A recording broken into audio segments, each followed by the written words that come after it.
seeing the wall, and the pot was almost like a hole in the wall, and then it was Right. And strangely enough, that can happen. I was experimenting this, I go around experimenting with this stuff all the time. During breakfast this morning, and I'm eating my oatmeal, I'm sitting there looking around. And my discovery was that two things happen at the same time. One, the thing that I'm looking at and saying, I want to see more, becomes sharper, and that pot's becoming sharper now. And the other thing is, I suddenly see this light in my hand, and I see you over there and you down there, all at the same time.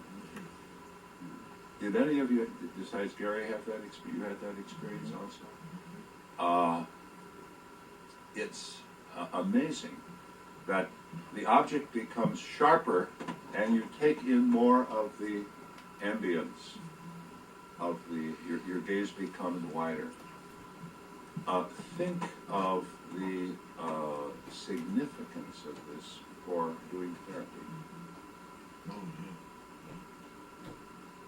You see that? That's why I am so excited about this book. And this book didn't put me onto this for the first time. I've been thinking like this for a long, long time. Well, it's kind of the same thing you talk about thinking of the categories. It's exactly that, seems like. It is. That's right. Right, it is. And we think in the categories that limit us. That's right, yeah. You know, like I can only look at that picture as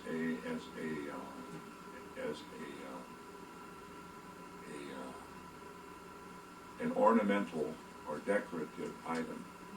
What else is it good for? You can't eat it. But what if we were freezing fuel for a fire to cook the food and warm us up, right? Becomes something else. What if the door was open here, and we got word that there was a rattlesnake crawling around out there. Wedge it down on the bottom of the floor, it becomes a fence. You see, you immediately are thinking in other categories. That's right. Well, I'm really excited by this. Hope it doesn't show too much. Well, go ahead. You know the book The Shaman's Body by Arnold Mindell? It's a new book he did. I was thinking of bringing that to you. One of the things he talks about, an aspect of the shaman, is paying attention to the non-ordinary things, and that there's two aspects of it. One is you can just pay attention to it and be interested always in the other things other than the teapot, and is just always exploring the other things, so is aware of reality for him is much expanded. Or not only just being aware of it and looking for those second attention things, he calls them. The other thing is living. So always living, always being aware of this. That's more of a kind of mystic type of thing. Right. But that's what I'm talking about now. That's what I'm talking about here. Yeah. And you teach that way of living, that can be the therapy that you practice, to try to teach that way of living. And I don't think you'll be very good at trying to teach it unless you also try to live it yourself. And I don't think I think very few people ever live it totally and completely. And this, in a sense, is, for example, the whole point of Vipassana Buddhism. To be with the flow and to be constantly aware as it is flowing by, as it is changing. And not grasping, not trying to control. Of course you do things. As you are part of the flow, and so in the flow you are doing things. Like I eat my oatmeal, I put on my jacket before I go out in 40-degree weather. I look up and down the street before I cross. You do all of those things. But that's not quite the same thing as being control man. That's just interacting with the environment. That's part of the flow. And I become part of the flow. wonderful. I look up and down the street and a car is coming, so I stand here. The car goes by and then I cross the street. The water is changing. I play a part. I'm part of the changing water, and I play a part of it. We create our reality Oh, yes. just by being aware. I mean, I've always heard this thing like you create your own reality, but I'm really seeing and just in being aware of your external environment, you are creating it. That's right. And I guess I've never experienced that, you know. So You're experiencing it now. yeah, Wonderful. Yeah. That's a wonderful sense when you get that sense. I've experienced that too. That's great. That's great. Well, there we are. So, but I've been doing this, you know, in my office. I don't know if you've ever been there. I have this little office upstairs, and I've got an aloe vera plant there. Its leaves are about that long, and some of them come up like this, and some of them go like that. And some of them, a couple of them are drooping a little, and they're different shades of green. And I, for months, have been experimenting with that plant myself. I tell people when they come out of trance or when they are really caught up in a problem of some kind, I tell them what I had you do here with these objects. I tell them, look at the plant with that attitude. I'm not seeing it. What more is there? I want to see that. Let me see that. We must come full circle. And when they do that, every time they do it, I do it too. So I've been getting a lot of experience. But the wheel has come full circle. Some of you know the story of some of the experiences I had that ultimately led me into this work and doing what I am now. Some of you know about my experience when I was 19, when I looked at the flower. That's appeared in an article somewhere. It's written up. I looked at that flower. I was 19 years old, and I looked at this flower, and I was thinking, I was 19 years old, I was in a ferment. I had gone to college a couple of years earlier. I was only 16 when I graduated from high school. I was a kid, you know, when I went to college. I suddenly get thrown into that, and this is extremely stimulating to me. These new ideas and so on. And all of a sudden, everything is on a level that because high school wasn't much different from grammar school for me. You know, this was something, a place I had to go, and I never did any homework and so on. I had to go there every day. But all of a sudden, I'm carried up and caught up in this. So I'm thinking all these thoughts about what is reality, what's behind it all, and so on. And one day I looked at this flower, and I thought, I looked at it and I saw how beautiful it was. And I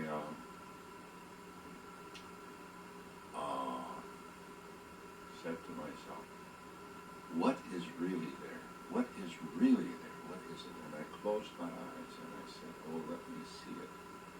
Let me see what is really here without looking through the smoke glass of my trouble. Those are the phrases I use. And I opened my eyes. And everything was absolutely still. Just like that. And all of a sudden, I felt myself expanding and rising. And this was a physical sensation. And an incredible feeling of lightness and expansion, and an incredible joy flooding in. Incredible joy. And that's what started me in this whole thing that wound up sitting here in this room today. And led me, you know, through all kinds of things. That was with me when I was teaching school, when I was during the war, when I was in the service. That was with me when I was in the advertising business. It was with me when I was teaching at the university. It's been with me these 25 years that I've been doing this work. That has always been there. And I realized just now, that's when I said the wheel has come full circle, that the question I asked and the action that I did when I was 19 years old that gave me that seminal experience that has influenced my total life is exactly what I had you do just now. Yeah. Interesting. Boy, I really am blown away. Yeah. I'm really blown away how I have 60 years later have come back to the same question that I asked.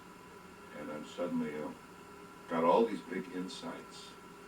And here it is, wow, how this, you like it. And I find it's nothing but the same damn thing that I did 60 years ago when I was 19-year-old kid. So the book should be the fine circle instead of the fine line. It should be the fine circle. That's right. Of course, the circle is a line if we look at it. Exactly. Yeah. If it's not a circle, it's a disc.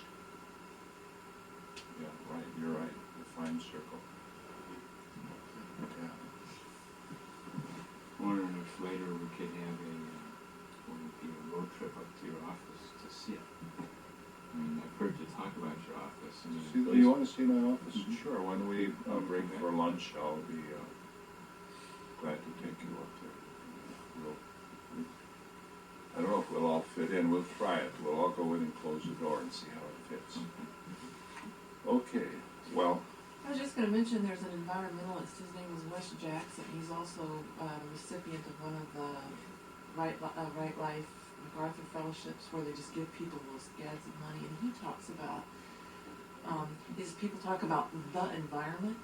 And he said we can't stop polluting the environment, but what happens when you breathe polluted air and it's now in you? Where is the environment?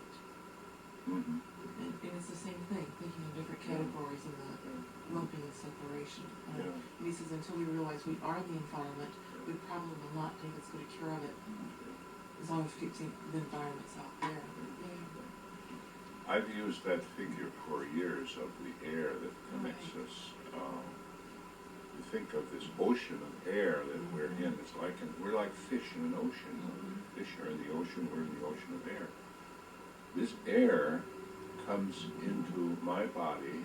It's as if it puts its fingers in. It goes down and spreads through my lungs. And my lungs, the action of my body, the alternating tensing, which creates a vacuum inside, and the relaxing, which lets the muscles fall back, allows that air to go in and out, in and out. And it's not that I suck the air in.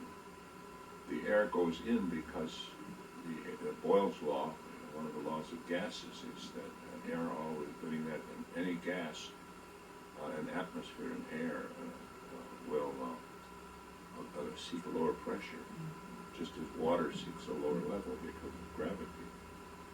And so that happens, and you can think of yourself as walking around and the air has got you because it's got its fingers down your throat, and it comes up part way up and keeps doing that, but it never really, it's always down there. But the same air that's got me has got all of you.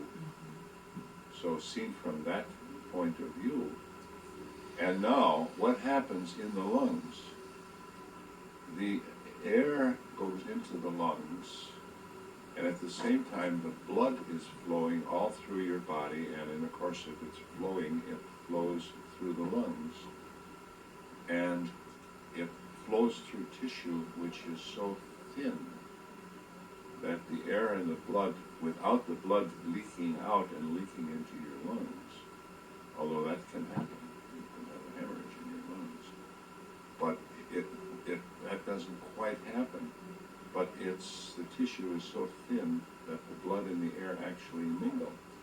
Now they would have to mingle in order for the exchange of carbon dioxide and oxygen to take place. You know, if you had a impenetrable sheet of plastic, you know, very thin, like the stuff they use in microwaves and so on, a very thin plastic. And you had carbon dioxide on this side and oxygen on the other, you could carry those around for 10 years and they would never mix. They have to actually mix and mingle. And so the blood and your air, the air and your blood mingle. And at that point of the mingling, they are one. And since there's always air in your lungs, you can't exhaust it all. There's always a residual air. You are constantly physically connected with the environment, with the air. You are physically connected with it. But since I'm physically connected with the same air that you are all physically connected, we are all physically part of the same continuum. There is no separation. And we create this separation. You are you and I am I, Fritz Perls says. And that's the way it is. And at one area, that's true. But at the literal area, where we let go of all of semantic reality, it's not true. And I've been trying to explain this thing to people for years, and some get it and some don't. And I tell them how I first got into this idea about in the middle 50s. This really occurred to me when I was influenced, had some personal interaction with Alan Watts, and thinking in this way. And I used to lie on my bed, I can see it now, lying on my bed in my bedroom, summertime. The window is open, the curtains are kind of blowing like this, I can see them across the room, the curtains are blowing. And Alan said, if you are separate from the chair over there, for example, there must be a thin sheet, no matter how thin, but it must exist